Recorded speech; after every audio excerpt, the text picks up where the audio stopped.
Hi friends, இன்றைக்கி நம்ம வீட்டில் என்ன ஸ்பெஷல் அப்படின்னா தேங்காய் பால் சோறு. தேங்காய் பால் சோறு அப்படின்னு சொல்லுவாங்க, நெய் சோறுன்னு சொல்லுவாங்க. அந்த டிஷ்ஷு தான் இன்றைக்கி நம்ம வந்து செய்ய போகிறது.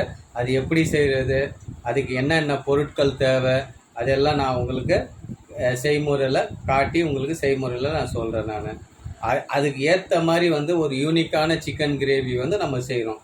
அது வந்து ஸ்பெஷலான மசாலாலாம் ரெடி பண்ணி நம்ம அதுக்கும் உங்களுக்கு என்ன மசாலா, என்ன நம்ம அரைச்சி போடுறது, இது எல்லாமே உங்களுக்கு தெளிவாக காட்டுறேன். ரெண்டாவது, இந்த நெய் சோறுக்கு உண்டான ரெசிபி வந்து இது ஃபஸ்ட் பார்ட்டு வரும். செகண்ட் பார்ட்டில் தான் உங்களுக்கு வந்து அந்த சிக்கன் கிரேவி வரும். ஏன்னா வீடியோ வந்து பெருசாக வந்துடும். அதுக்காக தான் வந்து 2 பார்ட்டாக பிரித்து நம்ம போட்டிருக்கோம் ஃப்ரெண்ட்ஸ். இது வந்து எங்கள் வீடியோ வந்து நீங்கள் ஃபுல்லான்னு பார்த்தீங்கன்னா எல்லா விஷயம் உங்களுக்கு வந்து புரியும். ஏன்னா நீங்கள் வந்து என்ன சொல்கிறீங்க, சப்ஸ்கிரைப் பண்ண மாட்டேன்றீங்க. சப்ஸ்கிரைப் பண்ணிவிட்டு வீடியோ லைக் பண்ணி ஷேர் பண்ணுங்கள், அடுத்தவங்களும் பார்க்கட்டும். என்ன சொல்கிறது, வீடியோ வந்து கமெண்ட் பண்ணுங்கள். நம்ம வீடியோ எப்படி இருக்குது, என்ன தரத்தில் இருக்குது, இல்லை வேறு எதுனா உங்களுக்கு தேவை, நீங்கள் எது இருந்தாலும் நம்மளுக்கு வந்து கமெண்ட் பண்ணால் தான் ஃப்ரெண்ட்ஸ் நம்மளுக்கு வந்து தெரியும். ரெண்டாவது வந்து கொஞ்சம் சப்போர்ட் பண்ணுங்கள் ஃப்ரெண்ட்ஸ், சப்ஸ்கிரைப் பண்ணுங்கள். சப்ஸ்கிரைப் பண்ணிங்கன்னா தான் நாங்கள் வந்து மேலும் வளர்ச்சி அடைய முடியும். ஓகே ஃப்ரெண்ட்ஸ், வாங்க இப்போ நம்மளுக்கு தேவையான பொருட்கள் என்னன்னு நம்ம போய் பார்க்கலாம். ஓகே ஃப்ரெண்ட்ஸ், இப்போ இதில் வந்து 5 டேபிள் ஸ்பூன் எண்ணெய், 1 டேபிள் ஸ்பூன் நெய், 5 கிராம் லவங்கு, பட்டை, ஏலக்காய். அடுத்தது மீடியம் சைஸ் வெங்காயம் வந்து 4 பச்சை மிளகா. வெங்காயம் வேகிறதுக்கு கொஞ்சம் உப்பு போட்டுங்க. உப்பு போட்டுட்டு கொஞ்சம் நல்லா மிக்ஸ் பண்ணி விடுங்க. வெங்காயம் வந்து கண்ணாடி பதம் வெந்து வரணும், அது வரைக்கும் நல்லா வேக விடுங்க.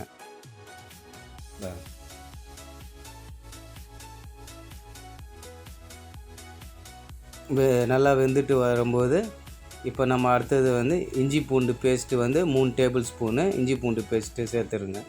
சேர்த்துட்டு அது பச்சை வாடை போகிற வரைக்கும் நல்லா மிக்ஸ் பண்ணணும். இஞ்சி பூண்டு பேஸ்ட் போட்டு நல்லா மிக்ஸ் பண்ணி அது பச்சை வாடை போகிற வரைக்கும் நல்லா மிக்ஸ் பண்ணுங்க.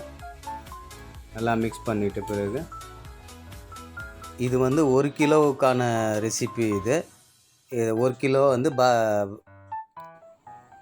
இது 1 கிலோ ஜீரக் சம்பா ரைஸுடைய ரெசிபி இது. இப்போ அடுத்தது வந்து நம்ம 1 கைப்பிடி புதினா, 1/2 கைப்பிடி மல்லி போட்டு நல்லா மிக்ஸ் பண்ணி விடுங்க. இதுக்கு வந்து 3 லிட்டர் வந்து நம்ம ஒரு தேங்காய், முழு தேங்காய் வந்து ஒரு முழு தேங்காவை வந்து நம்ம இதில் அந்த பால் எடுத்து மிக்ஸ் பண்ணுறோம். ஆக்சுவலி வந்து 1 கிலோ அரிசிக்கு 3 லிட்டர் தண்ணி, அந்த 3 லிட்டரு தேங்காய் பால் சேர்த்து 3 லிட்டரு.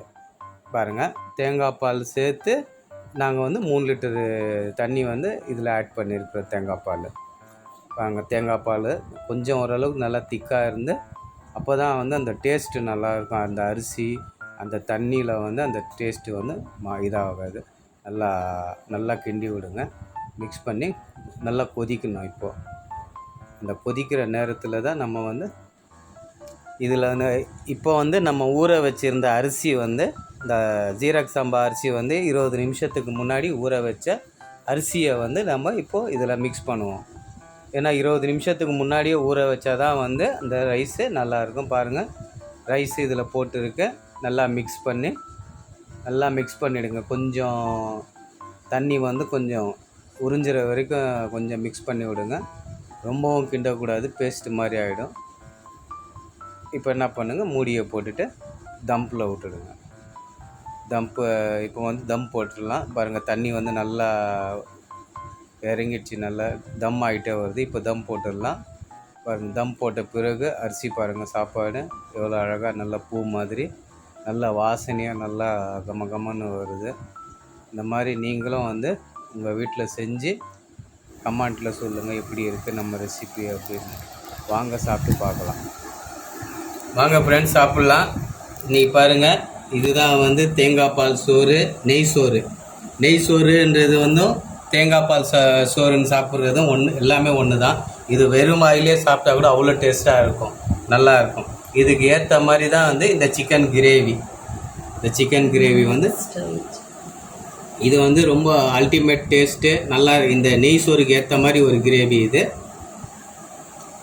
இது வந்து நல்ல ஒரு யூனிக் ஸ்டைல் சிக்கன் கிரேவி இது. இந்த ரெசிபி வந்து உங்களுக்கு நான் பார்ட் 2ல் வந்து போட்டு காட்டுறேன். நீங்கள் பாருங்கள். அந்த ரைஸ் வந்து வெறும் ரைஸே வந்து சாப்பிட்டாங்க அவ்வளோ டேஸ்ட்டாக இருக்கும். இது நான் இப்போ வெறும் ரைஸே சாப்பிட்றேன்.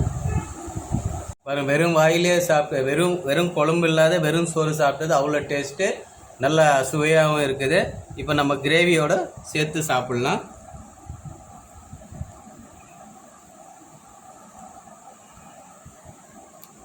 இந்த சிக்கன்னு கிரேவியோடு சேர்த்து சாப்பிட்றோம். செம்மையாக டேஸ்ட் இருக்குது, நல்லா இருக்குது. இந்த ரைஸுக்கு ஏற்ற மாதிரி ஒரு அல்டிமேட் கிரேவி. இந்த கிரேவியோடைய ரெசிபி வந்து உங்களுக்கு பார்ட் 2ல் வரும். நீங்கள் அதை பார்த்துட்டு நீங்களும் உங்கள் வீட்டில் ட்ரை பண்ணுங்கள், கமெண்ட் பண்ணுங்கள், சப்ஸ்கிரைப் பண்ணுங்கள். நம்ம சேனலை சப்ஸ்கிரைப் பண்ணால் தான் நம்ம வந்து மேலும் மேலும் வந்து வீடியோ உங்களுக்கு போடுறதுக்கு நல்லாயிருக்கும். ஓகே ஃப்ரெண்ட்ஸ், பாய்.